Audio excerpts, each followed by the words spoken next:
Hey friends, it's the Chaplain here coming to you with a little bit of BBR Explained. Now, this video, it's going to probably be a two-part video, which we'll all shoot, I'll shoot it in two parts, but you'll see it in one.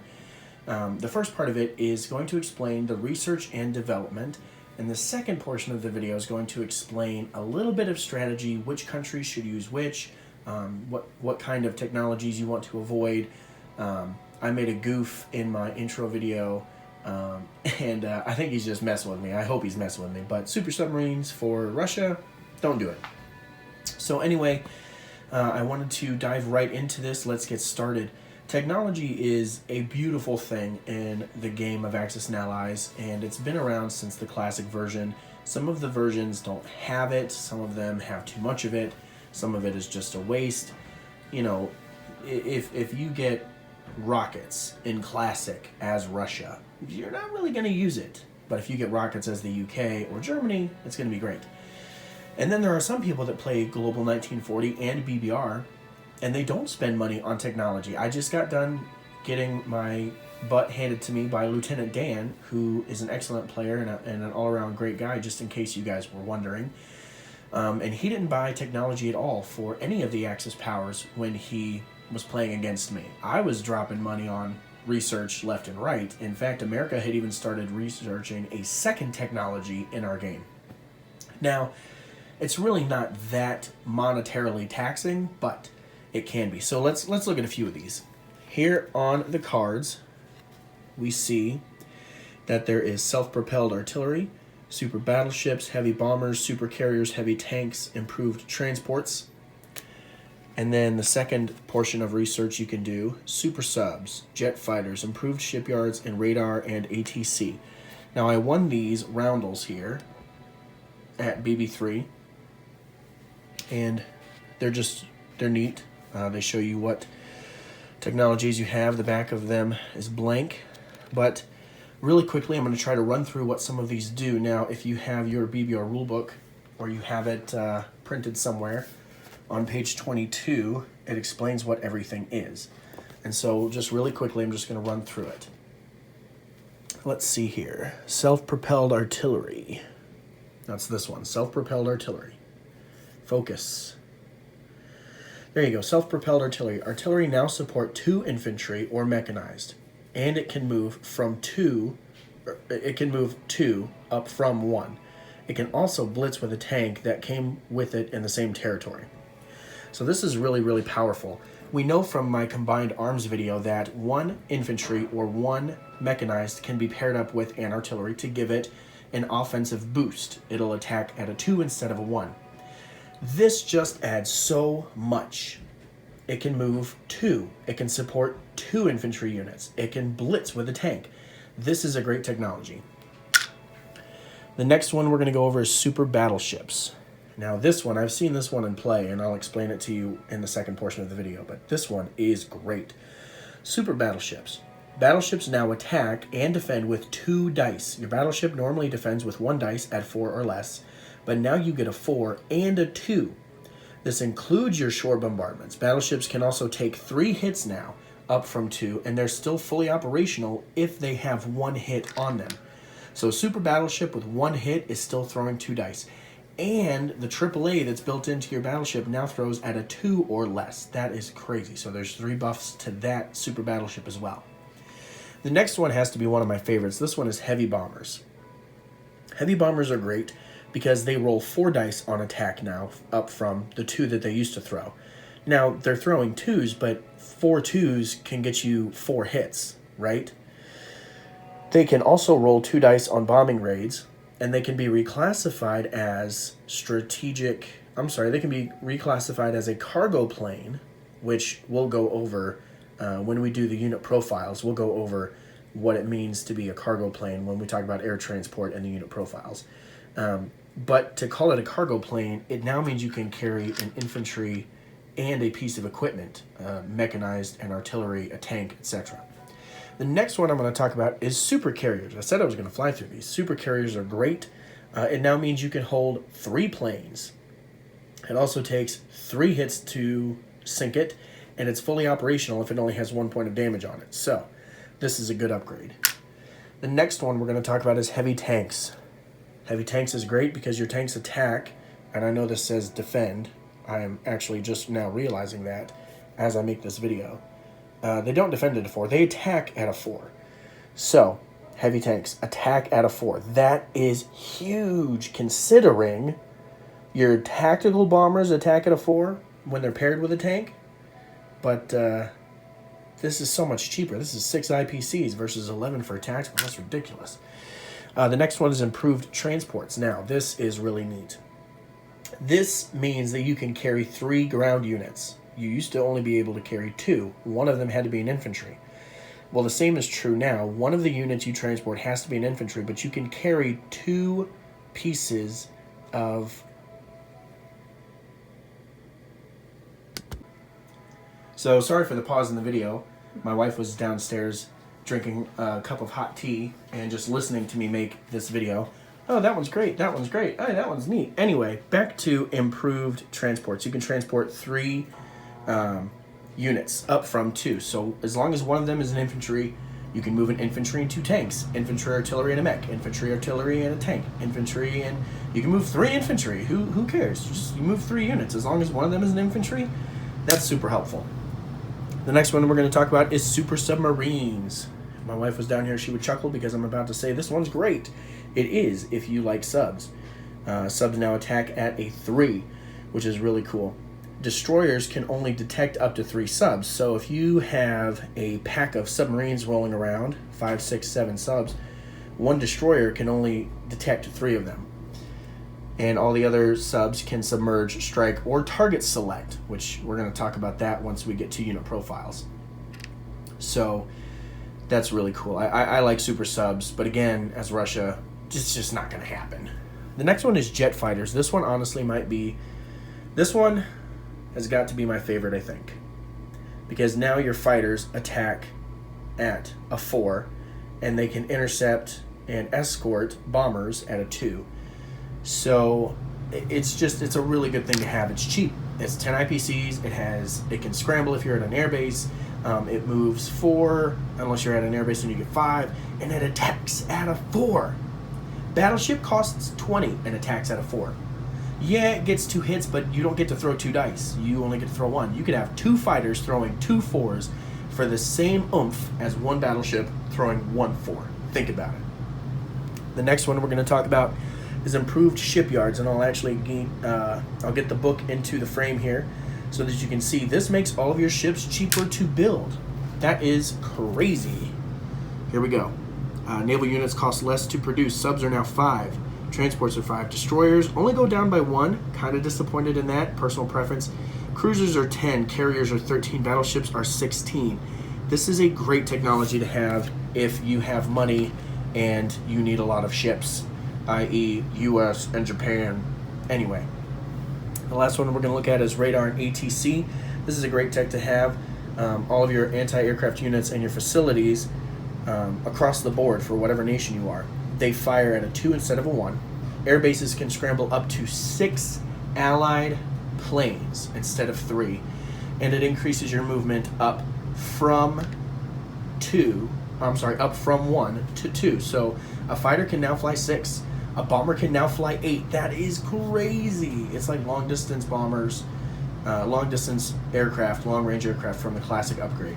Anyway, that is part 1. I'm going to clean some things up, get my phone on the charger, and I'll be back for you in just a sec. All right, before we get into the strategy, which countries need which, etc., etc. Thank you, French infantry. I'm going to quickly discuss how R&D works in the BBR. I realize that I didn't go over that before, so stop wobbling, please. All right, here we go. Research and development takes place before the game begins, and then at the top of every round, if you're playing 1940, your research and development takes place before Germany's turn. You have to use the tech chart to keep track of your own developments. Every major power, Germany, Russia, Japan, US, and UK, take part in this pregame phase. Going around in their turn sequence, they select one of the technologies, place it upside down in phase 1 for free. To dissuade your opponents from doing certain things, you can make your tech known, but it's really better. Keep it secret. Keep it safe. There you go. Gandalf said that. Keep your tech a secret from your opponents, as you do not want them to know what you have developed until you've developed it and used it. So if you have super subs, make sure you keep it on the down low. However, if you're buying 500 subs, they're going to figure it out. So the top of every round, all the nations now, including those minor powers, Anzac and Canada are combined for development, and Italy can do development as well.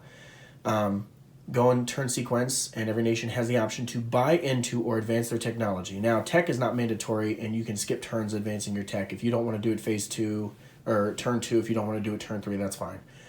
But to begin a technology, you have to pay 4 IPCs to the bank and choose your tech roundel. So those roundels that I had, they're great.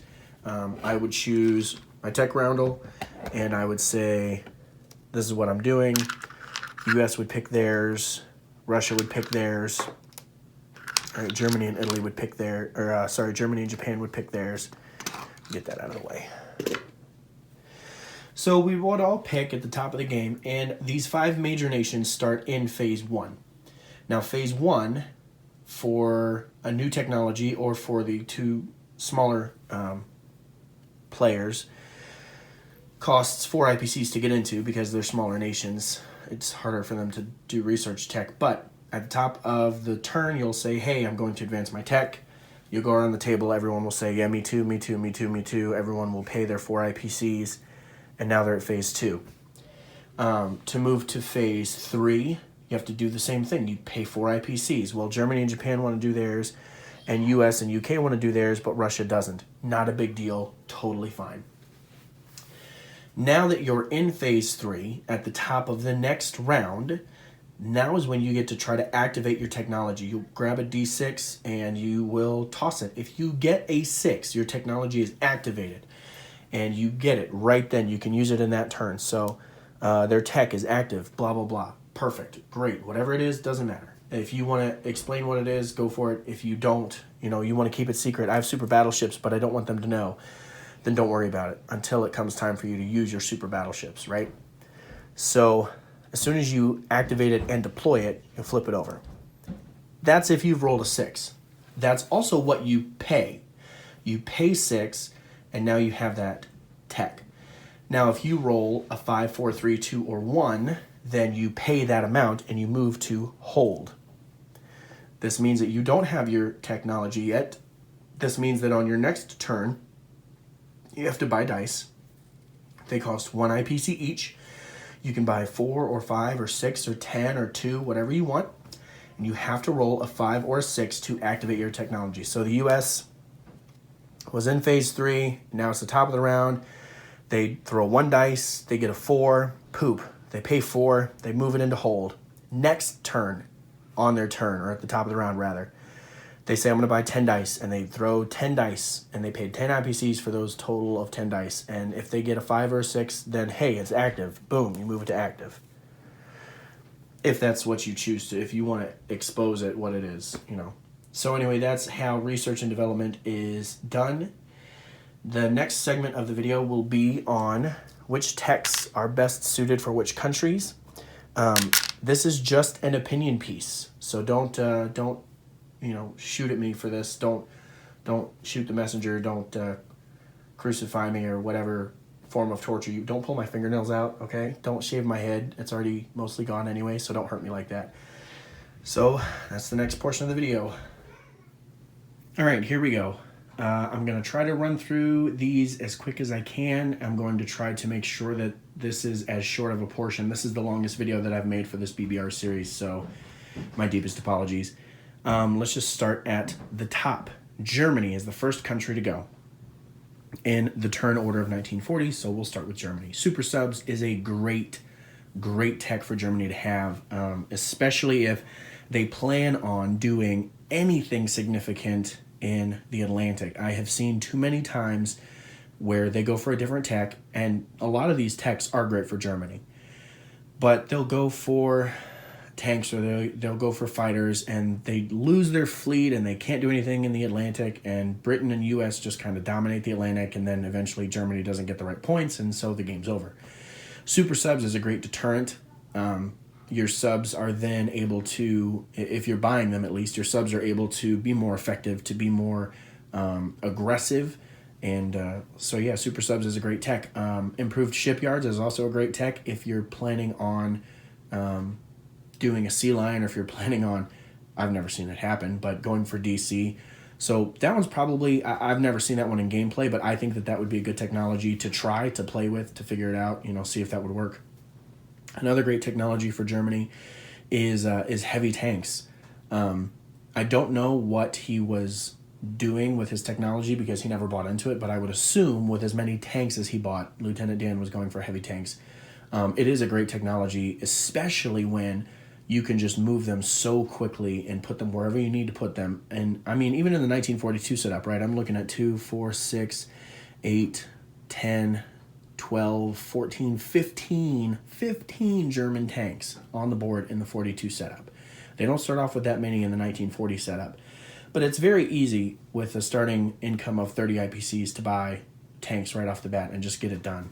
Super tanks is a great tech. Another great technology for them would be jet fighters, to make your fighters more powerful, to make your Luftwaffe more engaging. Those are really, in my opinion, maybe the best 4 for Germany to have. I know that some people might disagree, but you don't need improved transports, really. Your war is not across the ocean. You don't need self-propelled artillery, although if I had to give it a 5th choice, I'd say that one's a great choice for them. Super carriers, useless, etc., etc. You get the idea. Russia. Now, I love self-propelled artillery for Russia. I absolutely love self-propelled artillery. It's a cheap unit. With this technology, it boosts your counter offense. It's crucial when you have the Germans breathing down your neck. You have all the stuff going on. You really need to make sure that you are in a good spot. I'm going to try to adjust this just a little bit here. Sorry. Bear with me. Thank you. It really is the best. I honestly don't think I would go with any other technology for the Russians, but if I had to give you a second choice, I would say super tanks. Definitely want those heavy tanks. You definitely want them rolling around. It's a fairly cheap unit compared to some of the other units, but it gives you such a punch if you have a 4. It really does. So that would be my 2 choices for Russia. All right, Japan. Japan has a lot of options because Japan has a lot to do. But honestly and personally, I've narrowed it down to my top 3. And I'll give you the honorable mentions. In 5th place, I would say improved shipyards. Your economy is not going to match the Americans' economy. But if you want to be effective in the Pacific, if you want that Pacific Island point, if you want to be able to move your transports around, building up your Navy and protecting your transports is honestly a great way to go. Improved transports would allow you to do so much, all right? Just so much, because everything would be cheaper. A battleship is 16 IPCs. You start the game with 100,000 planes, it seems like. So a 13 IPC carrier is just ridiculous, all right? In 4th place, honorable mention 4th place would be improved transports. You do have a sizable Navy. You do need to move units around, especially if you're going to take the Money Islands and hold them, especially if you're going to push on Calcutta, especially if you're going to make pushes into Hawaii or Sydney. You're going to need ground units, and you can spend the money on transports, or you can spend the money on units for the transports that you're buying. So instead of buying 15 transports, you can buy 8 transports and a crap ton of people and pieces to put in them. All right, 3rd place. My 3rd place choice for Japan would be super carriers. And that's easy because you have a ton of planes. And to have 3 planes on a carrier is just crazy, especially forget tactical bombers. Forget them, all right? The game is easy when you're defending because the defender almost always has the advantage. You defend better than you attack. Look at the units. Fighter attacks at 3, defends at 4. Okay? Subs attack at 2, defend. Do they defend at 2? I can't remember now. I'm drawing a blank and I feel dumb. Whatever. Infantry attack at 1 and defend at 2. They defend better. You defend better. So having fighters on carriers is just crazy awesome. The next number 2 choice that I would have for Japan, my second favorite upgrade for them technology-wise, is super battleships. That just makes your Navy that much more powerful. Now your battleships are throwing 2 dice. They do get 3 hits. They do extra on your bombards, which will hurt Calcutta or Sydney or Hawaii or wherever you're going. It'll hurt the Philippines if you wait until J4 to do it and you get your tech in round 3 or whatever. Then my number one choice for Japan has always been super fighters, jet fighters. Because now not only are you defending it 4, you're attacking it 4. I absolutely love jet fighters. My absolute, hands down, unequivocal favorite choice for Japan. Now, with that being said, that's not what I always choose for them. So, if you're playing against me, don't just assume I have jet fighters, but there's a good chance it is. Next, we have the Americans. U.S. has a lot of great options as well. Improved transports is a great one for them because, again, their fight is so far away. If you're in the Pacific, if you're focusing in the Pacific at least, you have a lot of units that you need to move around. Can't do that if you don't have the transports. If you're trying to help out France, if you're trying to help out Britain, if you're trying to help out Africa, if you're trying to get Italy, you can't do that without transports. You can spend money on transports, or you can spend money on units to put on your transports. And the best option is always to have or need less transport. So improved transports is great. Jet fighters is great for America as well. They have the ability to just produce units, and jet fighters are a great help, especially in the Pacific. That's one of my favorites to play with as the Americans, to have that tech. Another good one for them, this one we faced in the tournament in September. America had super battleships, and that was just detrimental to my Japanese onslaught of jet fighters. So it was pretty evenly matched. One of my favorites to do with America is improved shipyards. I know it seems ridiculous. You have so much money anyway. It doesn't matter. Why do you need to outproduce them? Because if I can build 15 subs, I'm going to build 15 subs. And I'm just going to start throwing them at you. I'm going to hit your convoy. I'm going to sneak attack your ships. I'm going to force you to buy destroyers. I'm going to force you to come out and attack my subs and get rid of my subs before I can do real damage to you, thus splitting your forces, etc., etc. China doesn't get a technology, so we're not going to discuss them. But the UK, let's back up a little bit so that we can get India and London in here. One of the more common ones that I see for them is radar and ATC. Everyone loves to play radar and ATC because they'll build an airbase in Gibraltar and then everyone will just land there. That's great. If you are an American plane leaving from Gibraltar, UK-controlled Gibraltar with an airbase, do you get the +1 or +2 rather? There's been a lot of debate, and it really is a bonus. It's a tech that bonuses everybody in that instance. You can still only scramble 6 planes, but all of the planes get the boost because it's an airbase. You're boosting all of your air bases. Another great technology for them to have is heavy bombers. I love heavy bombers. As I mentioned earlier, wow, that was a loud noise. That's my daughter upstairs throwing stuff on the floor apparently. Heavy bombers can transport an infantry and a piece of equipment, so a tank or an artillery or a mechanized, or whatever she's throwing on the floor up there, I'm sure can be transported as well. But I love heavy bombers. I don't think I would use any other tech for UK. I honestly, I just don't think that I would. If I was going to do technology for the minor nations, for Italy or for Anzac, I'll just throw that out there really quick. If I was going to be Italy, it would have to be super subs or jet fighters. Possibly heavy bombers, because the ability to send equipment further than you could with a transport would just be crucial, especially in the fight for Africa or the fight for the Middle East, or if you're Corpo 24, the fight for Moscow. So there's that. And then Anzac, improved shipyards, maybe just make the ships cheaper. Anzac's job in the game is not to win. Anzac's job is to help Japan lose. So if you're just building ships all day, throwing them at them all day,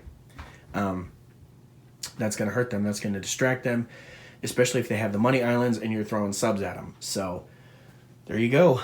I know I talked really fast, and you might have to listen to this again or a third time or whatever, but if you like these videos, let me know. Give it a like, give it a comment, share it with your friends, share it on Facebook, share it on Twitter, wherever you share things, share it.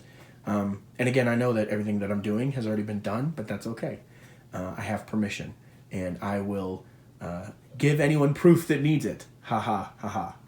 Anyway, I'm the chaplain. I hope you've been finding these videos helpful and, increasing your interest in playing BBR. It really is a great rule set, and honestly, probably just one of the best things that has happened in my gaming experience in the last year. So, definitely check it out. I'm the chaplain. I'll be praying for you.